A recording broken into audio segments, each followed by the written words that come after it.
Já estamos ao vivo pela Santa Cecília TV em mais uma edição do Hora Geral. Um abraço especial para você. Muito obrigado pelo carinho e pela audiência. Os nossos amigos das cidades que compõem a região metropolitana: Peruíbe, Mongaguá, Itanhaém, Praia Grande, São Vicente, Santos, Cubatão, Bertioga. Essas são as cidades que nós chegamos com o sinal da Santa Cecília TV. E você ainda tem o canal do YouTube para rever os nossos programas em qualquer momento ou no site horageral.com.br. Nós estamos ao vivo pela Santa Cecília TV e lembrando do nosso WhatsApp, que é uma forma mais imediata de você acompanhar e também de dar informação de algum problema no seu bairro ou na sua cidade, tá certo? Fique à vontade, utilize o WhatsApp 981387000.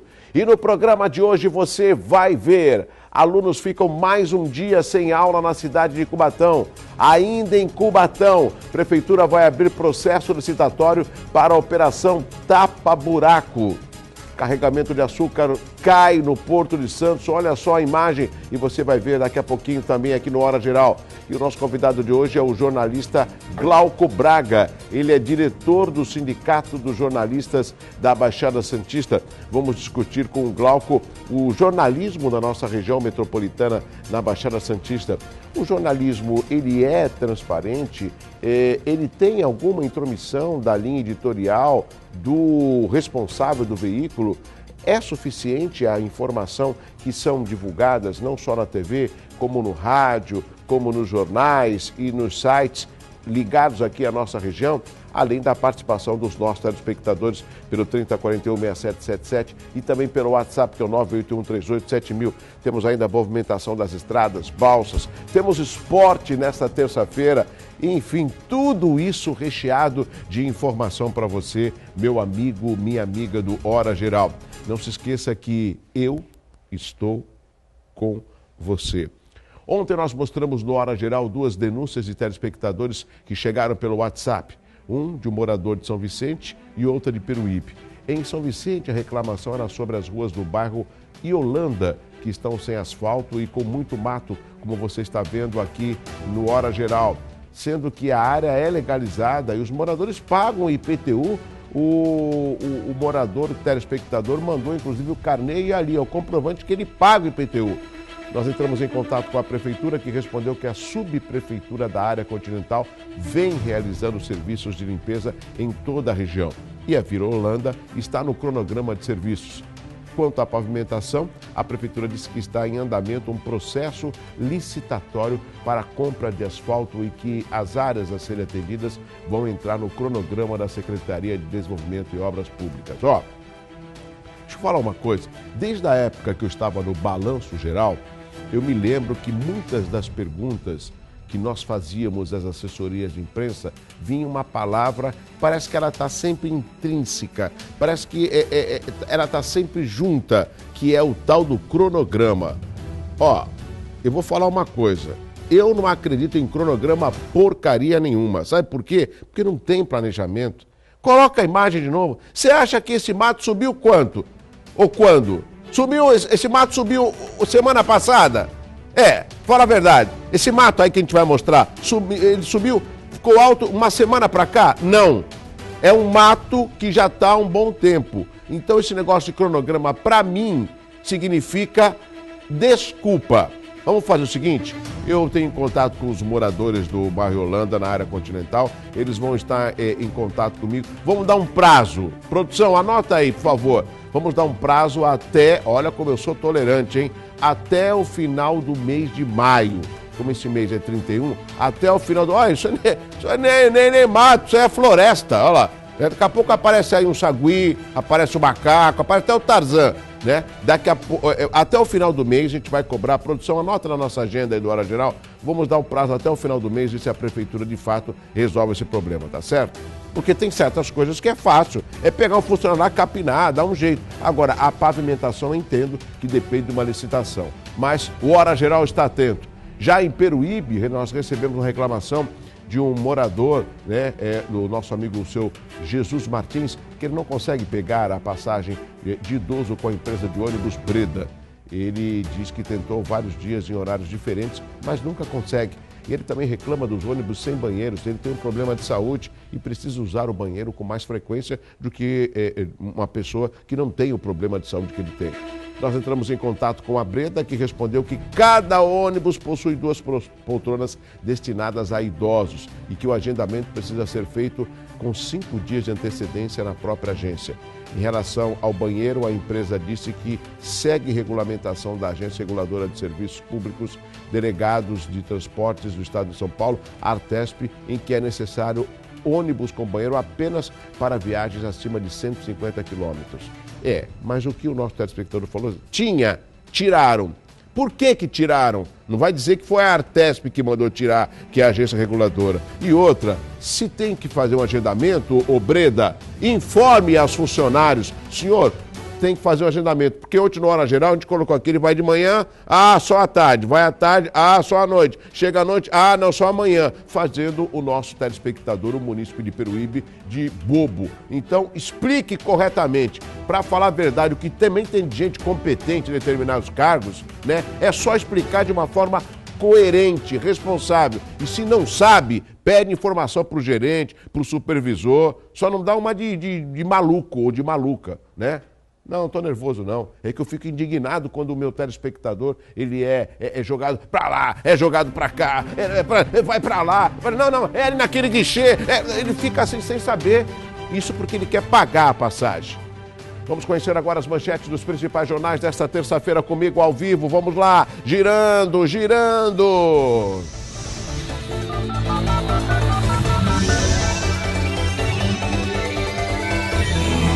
Folha de São Paulo trazendo como destaque a seguinte manchete: eleito, Macron mira legislativo em terceiro turno francês. Operação Lava Jato busca apoio com reféns de Gilmar.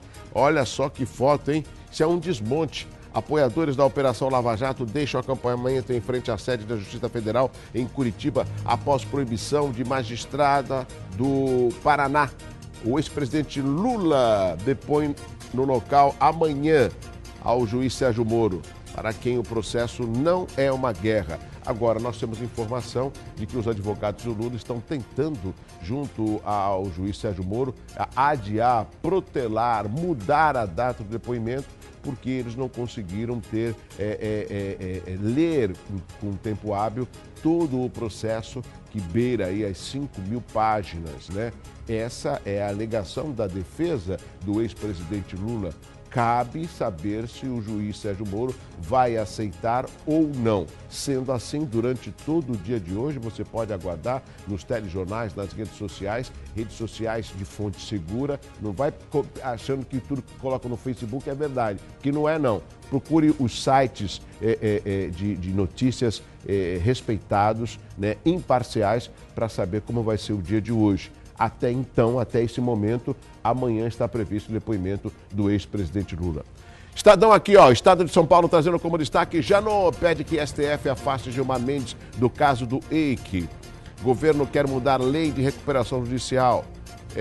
Olha só essa imagem aqui de baixo, deixa eu arrumar aqui para você. Isso daí é o Hopi Hari, totalmente vazio, dá para entender? Olha só, deixa eu voltar aqui de novo a parte principal, ver que está escrito, olha lá. Hopi Hari vazio no sábado às 16h30, atolado em dívida de 700 milhões sem pagar salários a funcionários desde fevereiro. O Parque de Diversões Hopi Hari tenta um empréstimo para continuar funcionando. Olha só, já foi no Hopi Hari, família? Já, né? Então lá é lindo, maravilhoso. Deixa eu voltar a foto aqui, Dá para imaginar um Hopi Hari dessa maneira, olha? Parece a residência lá do Michael Jackson, né? Que ele vivia, um parque que ele vivia, totalmente vazio, poucas pessoas. Que triste, né? Jornais locais, Jornal Tribuna trazendo como destaque: assédio também ocorre nas escolas. Pesquisa revela que 2.560 pessoas entre 12 e 31 anos, quase metade, diz já ter sofrido esse tipo de abuso sexual. Vamos ao Diário do Litoral, trazendo como destaque: proposta de mão única na Ponte Pênsil gera polêmica. Sabe qual é a proposta, amigos do Hora Geral? Eles estão querendo, os vereadores estão querendo que durante o horário de pico só funcione uma mão na Ponte Pênsil, né? uma mão, ou seja, de Praia Grande para São Vicente ou vice-versa. No meu entendimento, sempre deu certo o semáforo, né? O tempo semafórico, eu não sei dizer quanto, se é 3, se é 4 minutos para um lado e para o outro. Agora, se isso funciona, por que mudar? O que eles pretendem é o seguinte: de manhã, sentido Praia Grande, e no final do dia, sentido São Vicente. Eu fico imaginando, será que em São Vicente o problema maior da cidade está localizado na Ponte Penso? Não tem mais nada mais importante do que se preocupar com relação à cidade de São Vicente? Nós estamos passando um momento muito difícil. Nós, que eu digo, não somos nós moradores da região. O Brasil, ou seja, pensar grande e agir grande ainda tem o clamor da população. Agora, me desculpe, trazer discussão pequena, coisa que não vai levar a lugar nenhum, é perder tempo, né? E o mato da Vila Holanda, não é prioridade? A Ponte Penso né? E o mato da Vila Holanda? E os moradores que pagam lá o IPTU lá na área continental e não tem asfalto na rua? É tudo esburacado. Isso não é prioridade? Bom, vamos tocar o nosso Hora Geral. Vamos lá. Caixa suspende crédito para imóveis de até R$950 mil. Olha a foto de baixo aqui, deixa eu colocar a foto de baixo do litoral. Significa que os comerciantes afirmam que a procura por presente para o Dia das Mães ainda está fraca. É domingo que vem, Dia das Mães. Expresso Popular trazendo como destaque: São Vicente tem gente na fila por até 5 horas para... Ah, e tá vendo? Eu não preciso falar muito. Não corta em mim. Pode colocar no Expresso. Pode tirar aqui de mim. Olha lá a manchete. Olha a fila. Olha quanta pessoa lá. Mas não, estão preocupados com a Ponte Penso. Ah, Douglas, a Ponte Penso é melhor de manhã a gente deixar uma mão...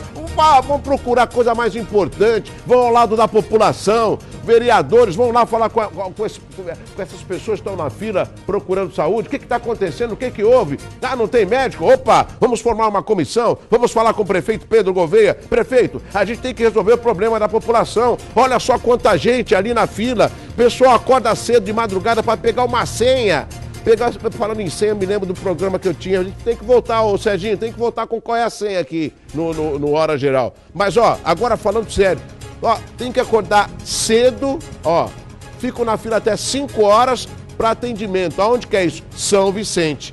Então, pega uma comissão de vereadores, vai lá, ouve primeiro a população, porque o vereador ele é o representante da população, mas às vezes ele fica no gabinete achando que ele está trabalhando. Não, ele tem que trabalhar do lado da população. Trabalha, ouve, o que está acontecendo? É médico? Opa! Aí pega uma comissão, vai lá no prefeito. Prefeito, a gente tem que resolver isso o mais rápido possível, né? Tem que fazer uma rápido. Precisamos resolver o problema de saúde. Até porque esses novos prefeitos que foram eleitos e assumiram agora têm que fazer o que é certo, né? Ou seja, trabalhar para essa população. Porque eu fico imaginando essas pessoas na fila, coitadas, olha só. Olha a expressão dessas pessoas, meu Deus do céu, em busca de um tratamento. Olha lá, teve paciente que caiu da cama para marcar consulta no Rio Negro e ainda assim perdeu a viagem. Olha só, isso é São Vicente. Ontem eu não coloquei o vídeo lá do prefeito Ademário, também que fez aquela promessa e ia estar funcionando o hospital no dia 1º de janeiro. Não está funcionando? Não pode faltar com a verdade com a população. Não pode. E eu falo aqui, estão discutindo Ponte Penso. A Ponte Penso está no lugar, é ponto turístico, acabou. Deixa como está. Agora resolve o problema aqui dos moradores de São Vicente, lá da área continental. Essas são as principais manchetes dos jornais e você acompanhando aqui logo cedo no Hora Geral. Terça-feira quente, mas tudo isso é para defender o telespectador, para colocar a verdade daquilo que acontece na nossa região e saber cobrar com responsabilidade. Essa é a função do Hora Geral. As escolas de Cubatão não tiveram aula ontem e apesar dos servidores e professores da cidade terem anunciado o fim da greve na última sexta-feira, depois de aceitarem o reajuste salarial de 3%, a justificativa para a ausência de aulas foi o longo período em que as escolas ficaram paradas e que, por isso, necessitam de maiores cuidados de manutenção. De acordo com a prefeitura, a expectativa é que hoje as atividades sejam retomadas nessas unidades. Problemas com a falta de limpeza e a merenda escolar também contribuíram para a falta de ensino em Cubatão. Segundo a administração municipal, foram feitos contratos emergenciais para fornecimento de merenda e limpeza. Sobre a reposição das aulas, a Prefeitura explicou que será calculado o número de aulas e será feito um calendário junto com o Conselho Municipal de Educação. Que transtorno na cidade de Cubatão também, né? Isso tudo, amigos, deixa a população totalmente desamparada, porque ela não tem a quem recorrer, conseguindo um reajuste, mas aí a escola está suja, aí depois dispensa os funcionários da Cursan, aí depois faz um contrato emergencial de 6 meses de 12 milhões, mas não dispensou, não querem fechar a Cursan porque não tem dinheiro. E como é que tem dinheiro para contrato emergencial? É um outro assunto que Cubatão precisa explicar para os cubatenses, né? A situação da nossa região não está séria. Tá preocupante, essa é a realidade, né? Tá mais do que séria, tá preocupante. Ainda falando de Cubatão, os buracos das ruas e das avenidas da cidade estão com os dias contados. Bom, pelo menos é o que a gente espera. Depois de muita reclamação dos moradores, as críticas foram levadas à Câmara, que encaminhou à Prefeitura. E ontem foi anunciada a abertura de uma licitação pública para realizar o serviço tapa-buraco. Olha, a foto parece até brincadeira, né? Mês passado já tinha sido firmado um contrato emergencial com a empresa Arantes, mas não foi suficiente para resolver o problema. Os recursos acabaram antes que todos os bairros fossem contemplados. Segundo a Prefeitura, em 90 dias o processo licitatório deve ser concluído. E a previsão é que as obras comecem em setembro. Você já percebeu? Segura aí o teleprompter, hein? Você já percebeu, amigo da Hora Geral? Tudo é setembro em Cubatão. Percebeu? Percebeu? Semana passada a gente colocou aqui a reunião da Secretaria da Educação com um grupo de vereadores. O hospital vai reabrir em setembro. Agora vai ter o processo licitatório, que daí vão voltar com a Operação Tapa-Buraco. A quando? Em setembro. É tudo setembro, eu não sei o que vai ter em setembro. Mas vamos aguardar, né? Vamos aguardar. O problema é que a população às vezes não tem esse tempo para esperar. É igual o secretário estadual de saúde, o Davi Wipp, que falou: não, nós vamos ter o Hospital de Estivadores em Santos, vamos ter também o hospital em Itaém, e isso vai resolver o problema de saúde. Eu sei, mas secretário estadual Davi Wipp, quando que vai estar funcionando os estivadores? O senhor tem essa informação? Quando que vai estar funcionando lá em Itaém para desafogar? Não adianta vir aqui falar bonito e virar as costas e o problema ficar no colo da região metropolitana dos moradores que pagam os seus impostos. Tem que falar, viu? Tem que falar, porque se não falar, dá a impressão que está tudo bom. E não está tudo bom. Para chamar a atenção dos motoristas, a população até colocou um cartaz com a personagem Tina do filme Animais Fantásticos e Onde Habitam. Olha lá, olha lá. A população acaba tirando um sarro, né? Porque não aguenta de tanto buraco. Talvez só com magia para resolver esse problema. Bom, vamos voltar aqui para Santos. Um carregamento de açúcar caiu no mar ontem no Porto de Santos, na margem esquerda, localizada no Guarujá. O acidente foi causado por uma falha em uma estrutura de esteiras. A Codesp informou que abriu investigação para apurar a ocorrência, mas não soube informar o quanto da carga atingiu o estuário. O derramamento do produto pode gerar um auto de inspeção e o relatório vai ser enviado à Agência Nacional de Transporte Aquaviário, ANTAQ. O órgão poderá aplicar sanções ao terminal responsável. Lembrando que na semana passada ocorreu um problema semelhante no porto. Uma falha provocou uma nuvem de grãos na ponta da praia em Santos. Na ocasião, a Codesp enviou à ANTAQ os dados dessa ocorrência. Mais uma notícia, agora uma operação da Polícia Militar. Atenção, hein? Prendeu 20 pessoas, além de drogas e armas, realizada nas cidades de Guarujá, Bertioga e Cubatão. A ação aconteceu sexta-feira de madrugada de segunda, na madrugada de segunda. De sexta até madrugada de segunda. Então tá bom. Segundo a polícia, foram efetuadas prisões em flagrantes por tráfico de entorpecentes, furto tentado e roubo. Houve também a captura de procurados pela Justiça. Também foram apreendidas 2 armas de fogo, flaconetes de cocaína, pedras de crack, maconha e um veículo produto de roubo. Olha só o que foi apreendido, pode voltar com as imagens. Se você parar para pensar, cada vez que a polícia faz uma batida dessa, faz uma operação, o que ela consegue pegar, para você ver como nós estamos necessitando de uma ação mais efetiva das polícias. Aí eu coloco a militar e a civil. E volto a repetir, se houvesse uma integração... Fecha aqui em mim um pouquinho. Prefeito Mourão, deixa eu fazer uma sugestão para o senhor, com muita humildade, o senhor que é o presidente do Condesb. Prefeito Mourão, eu julgo o senhor uma pessoa inteligente, prova disso a sua administração. Faz o seguinte, prefeito Mourão, convoque uma reunião extraordinária do Condesb e por que o senhor não cria a Guarda Civil Metropolitana, fazendo um pool com todas as cidades e cobra do prefeito Ademar de Cubatão para que ele crie o mais rápido a Guarda Municipal de Cubatão. Porque se você não sabe, telespectador do Hora Geral, Cubatão não tem guarda municipal. Dá a impressão que Cubatão também não precisa de segurança por parte do poder público, né? E aí que tal fazer uma guarda civil metropolitana integrando as guardas com as cidades da região metropolitana e um sistema de monitoramento que funcione como o de Praia Grande, por exemplo?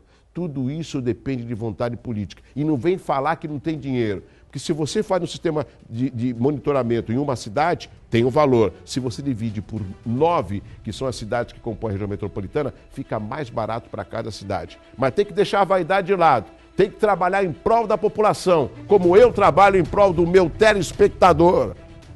Trânsito, apoio, Plano de Saúde Santa Casa de Santos, o melhor atendimento em plano de saúde. Sistema Anchieta Imigrantes operando no esquema 5x5 com pontos de lentidão chegada à capital, tanto pela Anchieta como pela Imigrantes. Já na Cônico Domênico, Rangoni e Padre Manuel da Nóbrega, o trânsito segue normal. Na ponta da praia, nesse momento, 7 embarcações entre Santos e Guarujá. Uma Guarujá-Bertioga e lá em Bertioga e Guarujá, ou melhor, em Ilhabela e São Sebastião, 3 embarcações. São tantas as embarcações que a gente acaba se perdendo. Eu espero que essa quantidade esteja atendendo a demanda dos motoristas que precisam desse sistema de travessia. O dia de hoje é para veículos com placas finais 3 e 4. Ô Douglas, como é que vai ser o tempo nessa terça-feira? Será que vai esquentar? Será que vai chover? Eu não sei. Vamos saber agora com o nosso radar meteorológico no Hora Geral.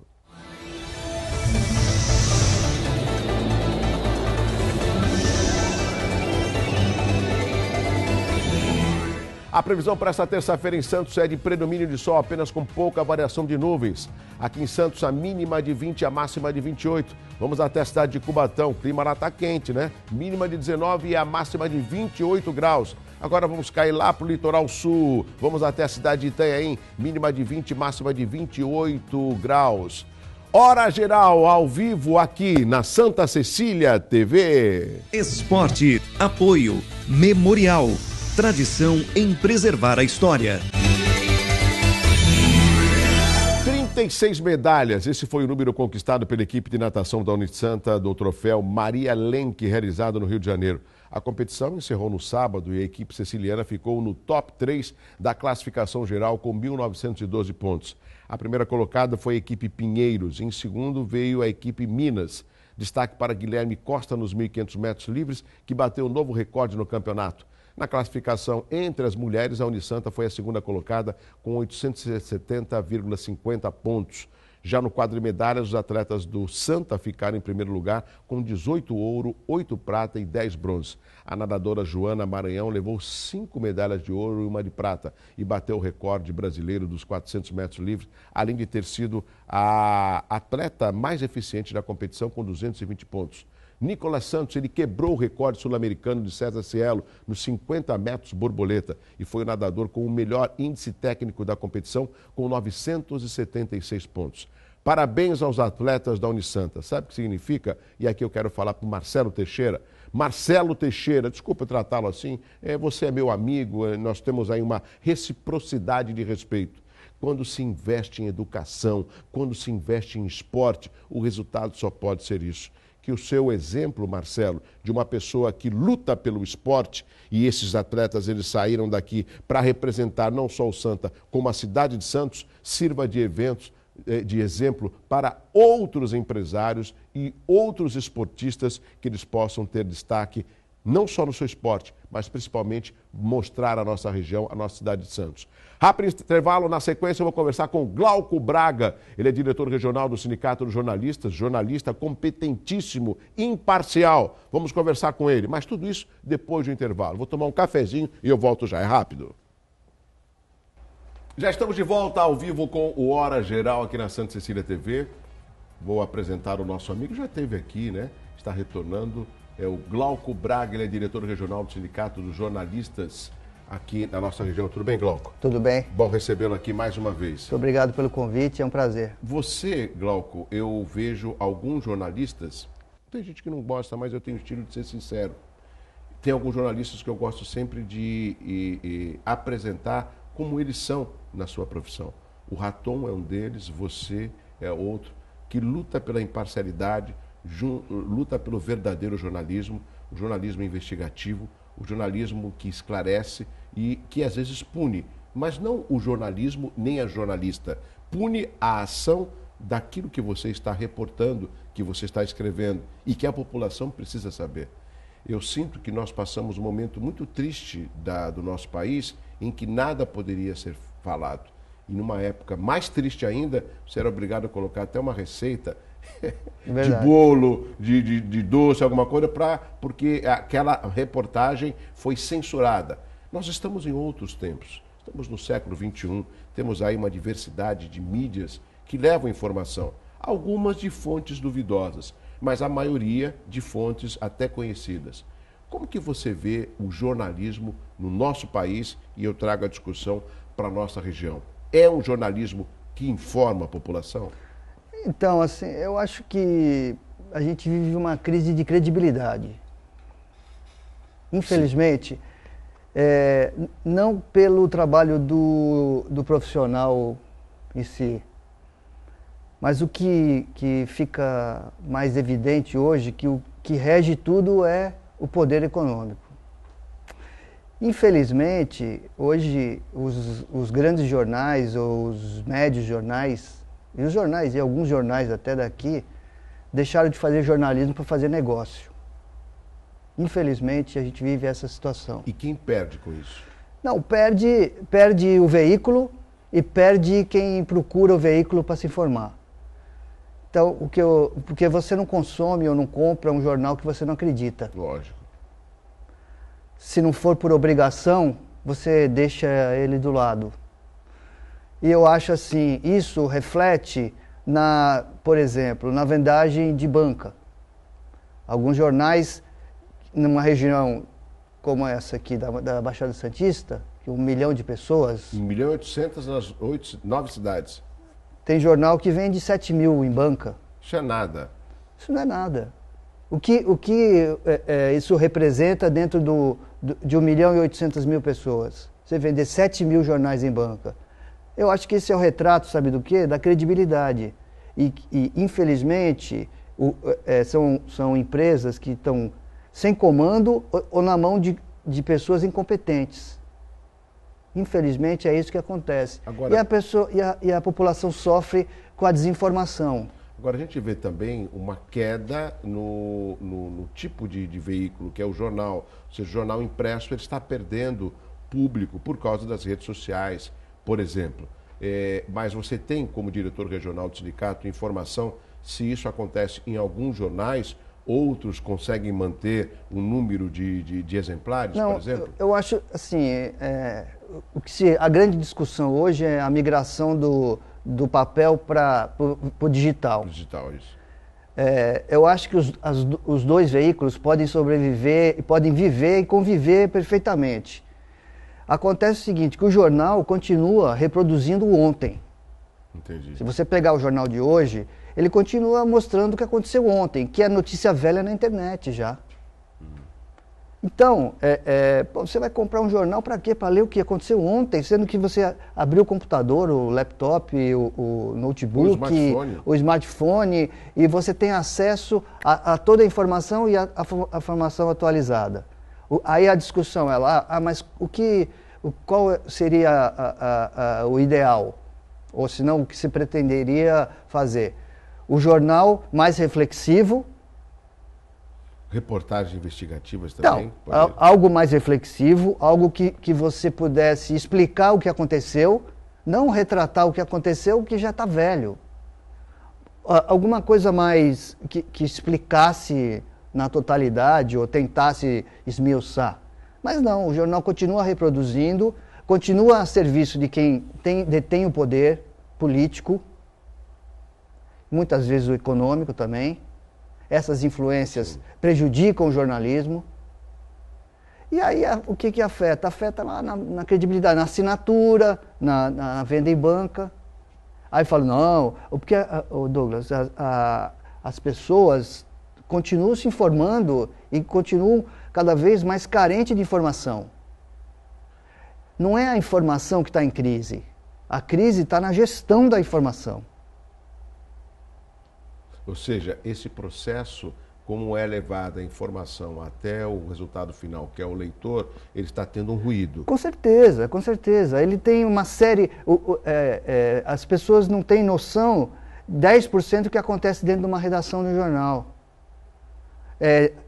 Tirar o sobrenome importante, colocar a matéria lá no pezinho para não dar destaque em cima da dobra. Sim. Essas coisas que acontecem, que isso aí às vezes vai da cabeça do editor-chefe, que tem que pensar como que ele vai fazer para escamotear ou deixar aquela coisa quase imperceptível. Mas isso não vem mudando, principalmente com os escândalos da Lava Jato, que tantas pessoas que a gente pensava que não seriam nem presas, como o cara do Sérgio Cabral, por exemplo, o cara está preso no Rio de Janeiro, ou seja, será que isso não acaba dando uma transparência maior? Eu concordo. Eu acho assim, que você tem coberturas e coberturas, né?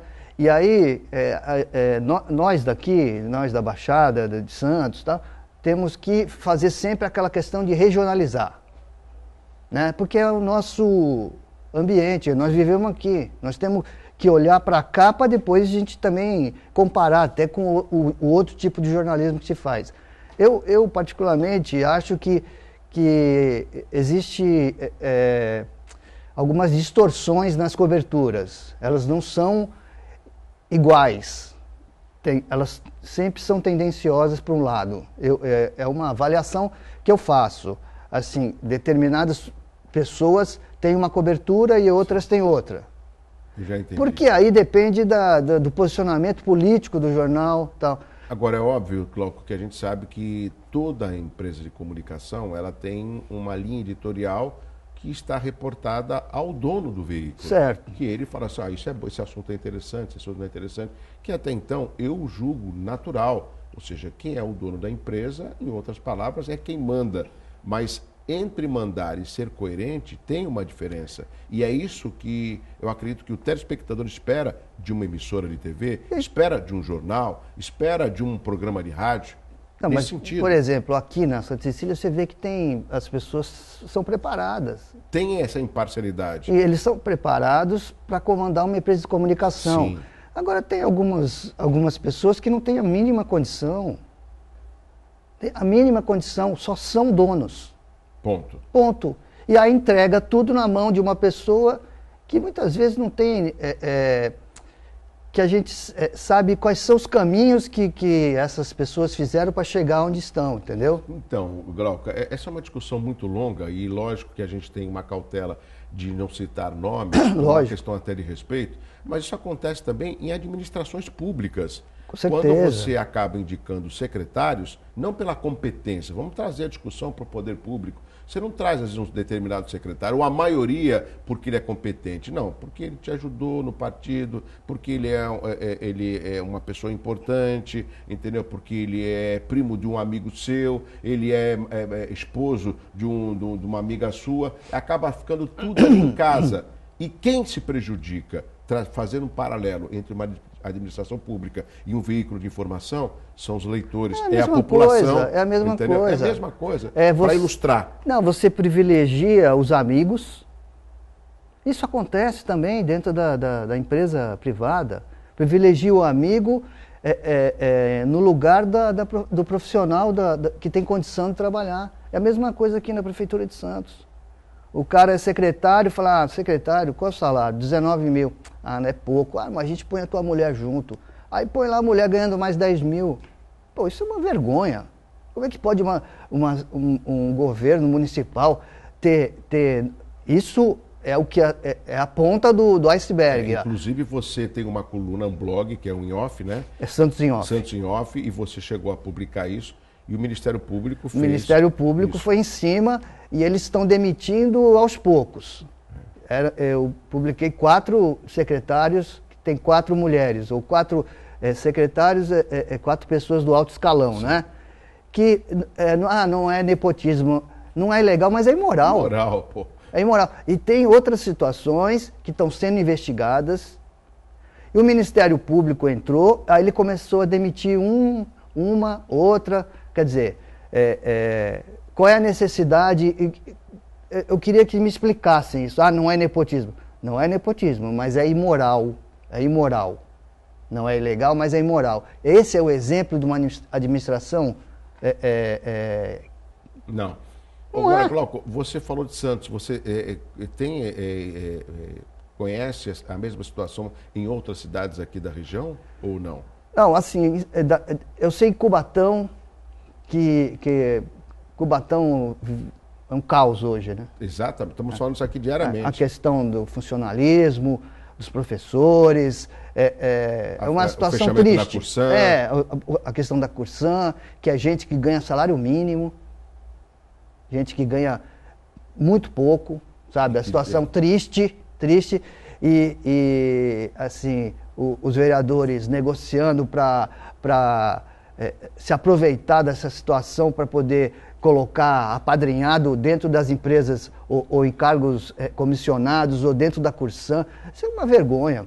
Eu fico vendo, tá escancarado e está passando e as pessoas estão assistindo isso. Pô, mas o cara fez uma campanha prometendo que ia ser diferente do governo anterior e a situação virou um caos lá. Então, esse aspecto que você está citando é um aspecto que me preocupa. Eu fico imaginando o munícipe.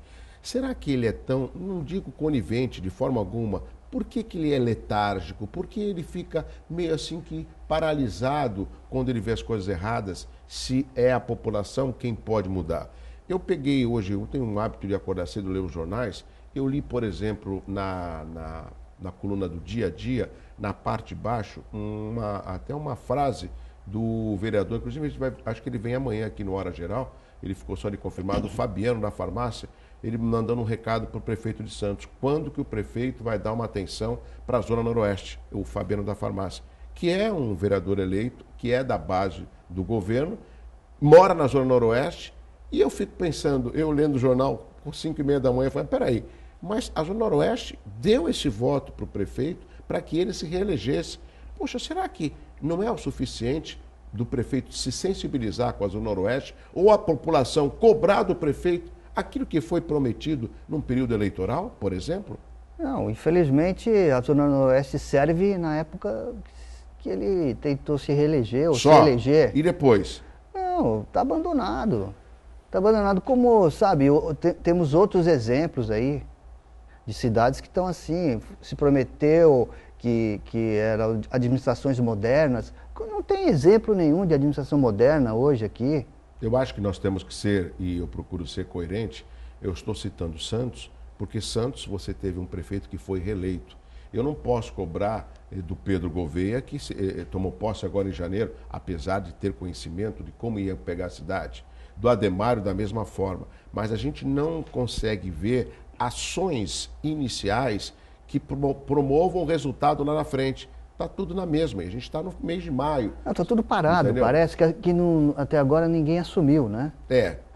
Você tem uma sensação de que está tudo parado e não sei se parece que estão apostando para algo pior.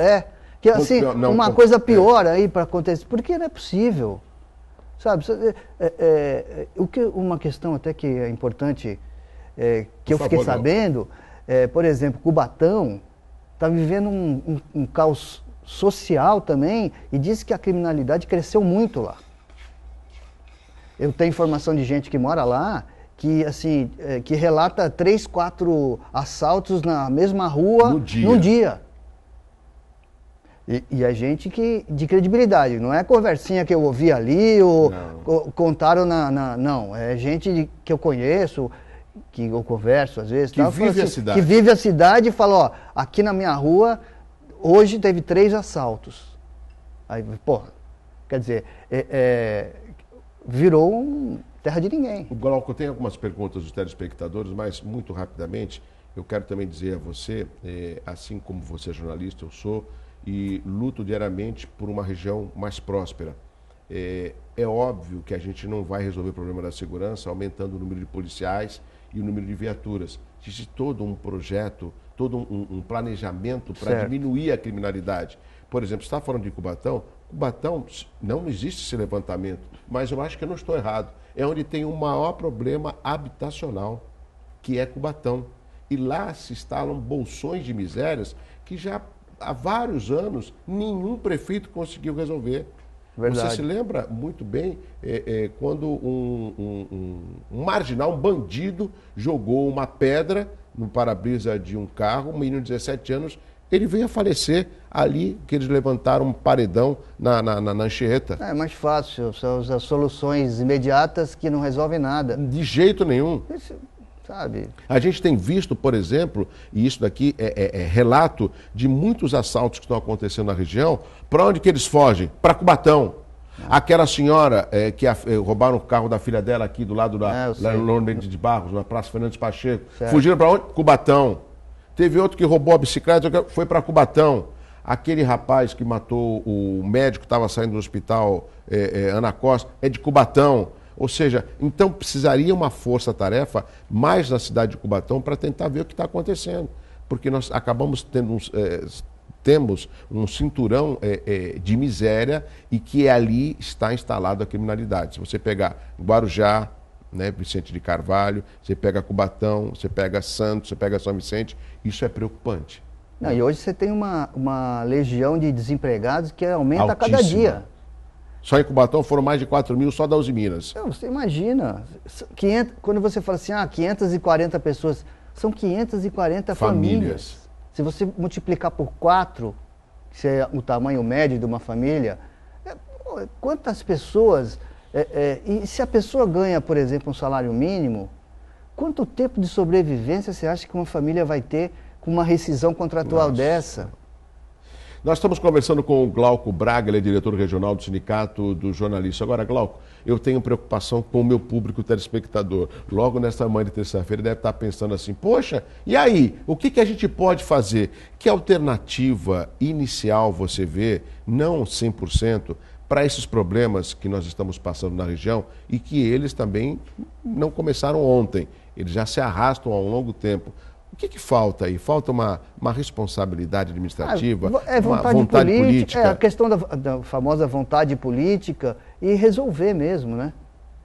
Porque, assim, você vê uma briga insana pelo poder, aí você ganha uma prefeitura e, sei lá, você começa a cortar coisas mínimas que não vão resultar em nada e os grandes problemas ficam para lá, entendeu? Eu acho que é muito difícil, eu acho que a administração, principalmente as administrações de Cubatão e de Santos, são desastrosas. A de Cubatão, pela perspectiva que foi criada e pela a empolgação que foi criada, é uma decepção. Eu sinto, não sei se é o jeito dele, ele já esteve aqui algumas vezes como vereador, depois que ele se elegeu, por 3 momentos nós convidamos e ele cancelou, não sei, vai ver, ele está trabalhando demais. Eu sinto o prefeito Ademário, meu sentimento, prefeito, meio perdido. Totalmente. Eu sinto, é meu sentimento, entendeu? Sabe quando você vai no mecânico, escuta, olha, não sei se é vela, trocou óleo. Não sei não, porque o carro não está funcionando, não sabe. Agora quando você vai no mecânico, pode trocar o jogo de velas porque não está passando corrente. Aí você troca a vela, ficou perfeito. Competência. Com certeza. Competência. É o que eu sinto. E essas pessoas, Glauco, são pessoas públicas, que às vezes não gostam do que você fala, do que eu falo, mas se elas são públicas, elas têm que estar prontas, receptivas, até para dialogar e explicar o que estão fazendo. Eu acho que ele pensou, eu fui vereador já, para ser prefeito vai ser moleza. Só que é o seguinte, é outra situação. Não, totalmente diferente. É outro nível de conversa, é outra, sabe, você mexe com milhares, com a vida de milhares de pessoas e não tem, infelizmente, até agora não mostrou para que veio. Glauco, eu tenho 4 perguntas aqui dos nossos telespectadores que estão participando no Hora Geral, Uriel Vilas Boas do Campo Grande. Qual tem sido o papel do Sindicato dos Jornalistas nas questões importantes como reforma trabalhista, previdenciária e terceirização? É o Uriel. Então, o Uriel esteve presente, sempre, nos programas. De todos os programas. Assim, nós estamos combatendo essas reformas porque o sindicato entende que elas são prejudiciais, a questão trabalhista ela já é complexa e estão mexendo com uma situação que vai piorar. Você não acha que faltou aí o governo também discutir com a população essas reformas? Porque ninguém sabe. Eu acho que o governo devia discutir, principalmente com as centrais sindicais. Sim. Para que as centrais multiplicassem a informação. E assim, Douglas, uma coisa muito importante. Nós, sindicalistas, não estamos discutindo o imposto assistencial. Sindical. Não é nada disso. Isso é pequeno. Não é isso. A questão estamos discutindo o futuro. Sim. Entendeu? Se a gente deixar as questões trabalhistas só na mão de quem é empresário, lá na frente nós vamos ter problema. Porque hoje a relação já é tensa e o trabalhador normalmente já perde. Vamos mais perguntas aqui no Hora Geral, para o Glauco Braga. O Márcio Garcia do Estuário. Por que tem notícias que são publicadas em um jornal e não saem em outros? Quem decide o que é publicado? Márcio Garcia do Estuário. Olha, essa aí é uma discussão... Você vê que o leitor, que é telespectador, ele às vezes também não entende. E esse é um programa até para tirar essa dúvida, assim, né? Para simplificar, num jornal sai porque o político, a família da pessoa envolvida não tem influência, ou o jornal simplesmente não escuta esse tipo de pressão. Sim. E não dá entrada para esse tipo de coisa. E outros jornais são mais suscetíveis, porque têm amigos, frequentam a mesma roda de pessoas, o mesmo clube. E aí o cara fala, aconteceu isso com o meu sobrinho, dá para aliviar? O cara vai lá e alivia. Quem perde é quem se informa por esse jornal, infelizmente. Quem se informa e quem acredita aquilo que lê. Olha só. Mais perguntas aqui no Hora Geral com o Glauco Braga. O Sandro Costa, do Santa Rosa do Guarujá. Fiquei sabendo que você foi demitido da empresa que trabalhava por 2 vezes, mas o dirigente não tem estabilidade. Como você foi demitido? Você, Sandro Costa, da Santa Rosa do Guarujá. Eu fui demitido 2 vezes já, né? A terceira vez eu vou pedir música no Fantástico lá. A gente ri, mas é triste uma demissão. Eu sou um jornalista diplomado de 94 que entrou na vida sindical em 2009. Eu tenho 2 mandatos de diretor de base e fui eleito agora recentemente como diretor regional. Você já trabalhou na OAB? Já trabalhei na TV Tribuna. no Diário Popular, depois Diário de São Paulo, trabalhei em algumas assessorias, trabalhei na assessoria da OAB, trabalhei na TV Tribuna. E recentemente? Já fiz algumas assessorias. Sim. E agora há 19 anos eu estou na Tribuna, completando 19 anos. Eu fui demitido em 2015, em julho, dia 7 de julho, por uma questão de reestruturação e tal, e fui demitido junto com mais 18 pessoas. Essa questão foi parar na Justiça e nós fomos todos readmitidos pela Justiça. Mas não a questão da estabilidade não pesou no meu caso, porque eu não sou integrante da executiva do sindicato. Só se fosse da executiva? Se eu fosse da executiva, eu teria estabilidade e não teria... Como não poderia ser regional, você não faz parte da executiva? Só que o meu sindicato é um sindicato estadual. Sim. E pela Constituição eu teria estabilidade. Mas isso é um entendimento da Justiça, né? E agora, passado um pouco menos de 2 anos, fui chamado novamente na sala da pessoa lá e fui demitido. Então essa questão a gente vai ser discutida, o que vai ser feito, né? Tem mais uma pergunta, Glauco Braga? Mas, só para mais um ataque isso foi o segundo ataque, o maior, né? Aos profissionais de jornalismo e ao sindicato de jornalistas, que é quem representa quem trabalha todo dia. Sabe por que eu vejo nisso tudo, com todo respeito às pessoas envolvidas? Quando ataca você no seu trabalho e você nunca foi preso por falsidade ideológica ou alguma notícia que você colocou sem apurar, você não tem isso no seu currículo. Então, quando ataca uma pessoa como o Glauco, acaba atacando milhares de pessoas que com a sua informação imparcial poderiam ter a verdade dos fatos e pensar bem com relação a determinados assuntos. É para isso que existe a informação. É aquela coisa do poder econômico tentando calar a gente, né?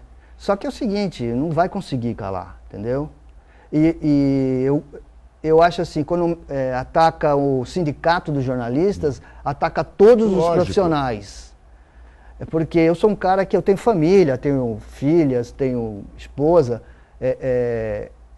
e quando eu sou atacado, todos os profissionais estão sujeitos a ser atacados de maneira até pior. Chegamos no final, vou te dar 10 segundos para o seu blog, para o telespectador acessar. Então, eu tenho um blog alternativo, que foi criado em dezembro, que já tem quase 70 mil visualizações, né? É um blog só de texto e foto, que é o Santos em Off.